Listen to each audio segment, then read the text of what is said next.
Hey everyone, and welcome back to today's explainer. Today we're unpacking a deeply fascinating, honestly pretty intense piece of source material that dives straight into the darkest corners of the human mind. We're going to be exploring the anatomy of a psychological breakdown, specifically focusing on the intricate mechanics of what's called emotional addiction. If you've ever wondered how simply idealizing a partner can lead to a complete, catastrophic psychological collapse, well, buckle up because we're going to unpack exactly how this phenomenon works. Okay, let's dive right into this. What actually happens when romantic idealization turns into a full-blown psychological addiction? The source material we're examining today answers this question, but not with a bunch of abstract, boring theories. Instead, it uses a highly specific, tragic, and very real-life case study of an undocumented man living in Boston. By following his story, the source argues that when we fail to see the realities of our relationships clearly, the psychological results aren't just sad, they can be absolutely devastating. Now, to understand how a breakdown like this even starts, we first have to look at the psychological setup. It's essentially a battle of societal conditioning versus transactional reality. The source argues that society heavily programs us to view our partners through this sort of, angelic, self-sacrificing lens. We're essentially taught to trust blindly. But the catch is, this conditioning completely ignores what the source claims is a heavily transactional dynamic in reality.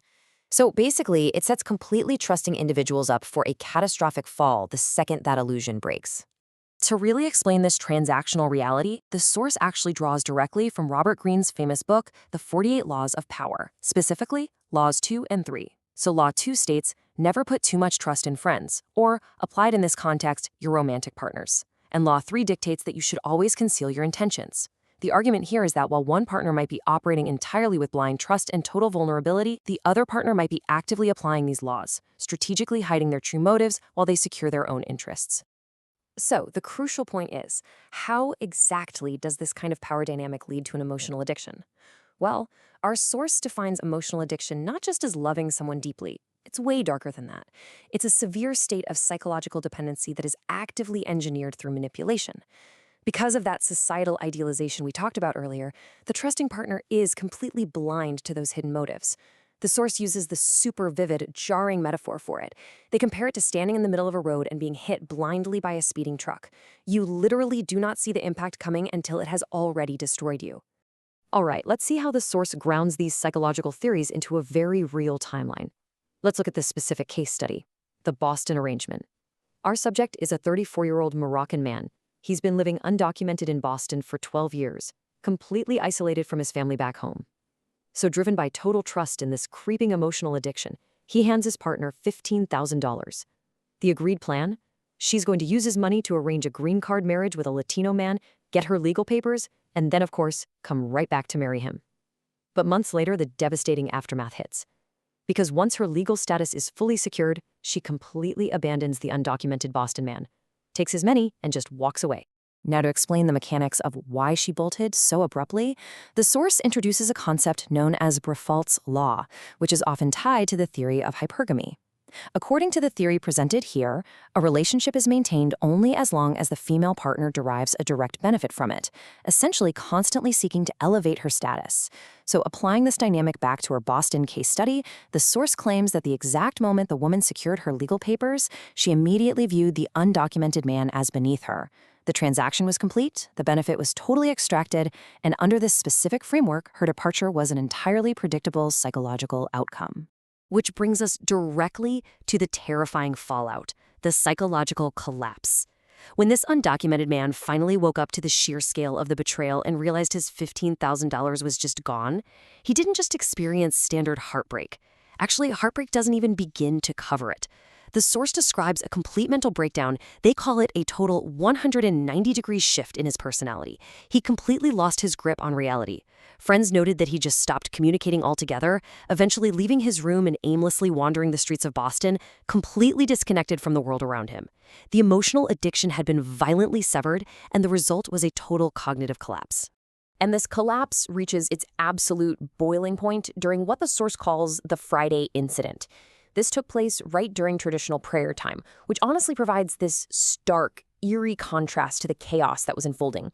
The man's friends got an urgent call and rushed over to his place.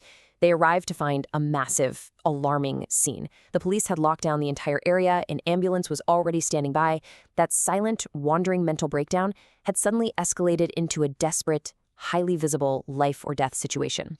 And this brilliantly illustrates just how extreme the tragic consequences of this engineered emotional addiction can be. First responders were on the scene, and they deployed a safety inflatable bed at the bottom of his building because the man was actively attempting suicide. But here is the truly harrowing detail. The man, in his completely fractured mental state, was absolutely terrified of being captured and deported back to Morocco because of his undocumented status. So when he finally jumped off the building, he purposefully aimed away from the safety bed to avoid being caught by the authorities. Unbelievably, he survived a horrific fall, but he suffered massive, life-threatening internal bleeding. To treat that massive internal bleeding and actually save his life, he was rushed to one of the top hospitals in Boston. And the medical bill required just to keep him alive? $800,000. Yeah, because he was undocumented and literally had no resources left, the state essentially had to absorb this massive cost. The source deliberately highlights this number to really drive home the ultimate, catastrophic price tag of emotional addiction. It's a tangible, hard number that represents the utter devastation caused when someone ignores the transactional realities of a relationship. Ultimately, the source leaves us with this stark, defining warning. Ignorance of their true nature can lead you to emotional addiction, and when the relationship ends, the fate is often tragedy. And that right there is the foundational idea of this entire analysis. Blinding yourself to the hidden motives and the transactional realities of a partner just because societal conditioning taught you to idealize them, it doesn't just lead to a broken heart. As we clearly saw with this Boston case study, that deliberate ignorance can quite literally push a person to the absolute brink of death.